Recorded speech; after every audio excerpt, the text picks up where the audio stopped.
ஏதோ வம்பிழுக்க போறீங்கன்னு நினைக்கிறேன். இல்ல, இல்ல. கேரளா இண்டஸ்ட்ரியே வந்து க்ளோஸ் பண்ற அளவுக்கு போயிடுச்சுன்றீங்க. பட் ஆனா தமிழ் இண்டஸ்ட்ரியும் அந்த அளவுக்கு தான் இருக்கு. ஆனா நம்மளுக்கு போராட்ட குணம் அதிகமா இருக்கிறதுனால நெறைய படங்கள் வந்துட்டுருக்கு. பட் ஆனா ஒரு படம் ரிலீஸ் ஆனதுக்கு எல்லா படங்களும் இப்போ நிறுத்தி வச்சிருக்காங்க. எந்த தயாரிப்பாளரும், இயக்குனர் சங்கமும் யாரும் குரல் கொடுக்கலையே! அப்படி இருக்கும்பொழுது சினிமா எப்படி வளரும்? ஒண்ணே ஒண்ணு சொல்றேன். இப்ப இந்த வருஷம் பார்த்தீங்கன்னா, புது படங்கள் ஆரம்பிக்கிறதே கம்மியாயிடுச்சு. இப்ப அட் எ டைம் பார்த்தீங்கன்னா, ஒரு காலகட்டத்தில 20, 30 படங்கள் பண்ணிட்டு இருந்த தமிழ் சினிமால 7 படங்கள் தான் புரொடக்ஷனே போயிட்டு இருக்கு.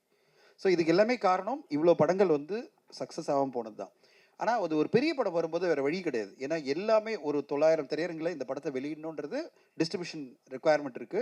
மக்களும் அத எதிர்பார்க்குறாங்க. நேத்து ஒரு நாள் மட்டுமே இப்ப நீங்க படம் எடுத்தீங்கன்னா, விடாமுயற்சி கிட்டத்தட்ட 25 கோடி மேல தமிழ்நாட்டுல கலெக்ட் பண்ணியிருக்கு. அப்போ அந்த அளவு ஆடியன்ஸ் வந்து ஓப்பனிங் குடுக்க ரெடியா இருக்காங்க. பெரிய நடிகர்கள் நடிச்ச படங்களுக்கு. ஆனா, அதே ஒரு சின்ன படம் வரும்போது ஆடியன்ஸ் வந்து செலக்டிவா பார்க்குறாங்க. அந்த செலக்டிவா எப்படி பார்ப்பாங்கன்னா, நீங்க என்ன சொல்றீங்க வச்சு தான் பார்ப்பாங்க. ஊடகங்கள் என்ன சொல்லுது? படத்த பத்தி படம் ஃபர்ஸ்ட் பார்த்த ஊடகங்கள் என்ன சொல்றாங்க? அடுத்ததா ஃபர்ஸ்ட் ஷோ பார்க்குறாங்கல்ல, அவங்க எப்படிப்பட்ட ஒப்பீனியன் குடுக்குறாங்க வச்சு தான் அடுத்த கட்டமா ஆடியன்ஸ் வராங்க. அப்போ சிறு மற்றும் மீடியம் பட்ஜெட் படங்கள்லாம் நம்பி இருக்கிறதே வந்து ஊடகங்கள் என்ன சொல்லுது, ஃபர்ஸ்ட் ஷோ பார்க்குற ஆடியன்ஸ் என்ன சொல்றாங்களோ, அத நம்பி தான் இருக்காங்க. அத வந்து நீங்க ஒரு பேலன்ஸ்டா, சப்போர்ட்டிவா பண்ணும்போது, அந்த படங்களுக்கு ஒரு சின்ன டேக் ஆஃப் இருக்கு. பெரிய நடிகர் நடிச்ச படத்துக்கு அது பிரச்சனையே கிடையாது. எதிர்பார்ப்புல இருக்கிற படத்துக்கு பிரச்சனையே கிடையாது. ஆடியன்ஸ் உள்ள வந்துடுறாங்க.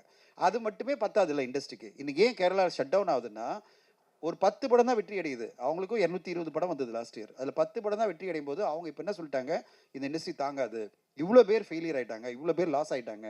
அப்ப நம்ம ஷட் டவுன் பண்ணி காஸ்ட்ட குறைக்கணும், எல்லாத்தையும் குறைக்கணும் அப்படின்னு மூடுக்கு வந்துட்டாங்க. இது இப்ப டிஸ்கஷன்ல இங்க நம்முடைய அசோசியேஷன்ல எல்லாம் அதான் போயிட்டு இருக்கு. எப்படி குறைக்க போறோம்?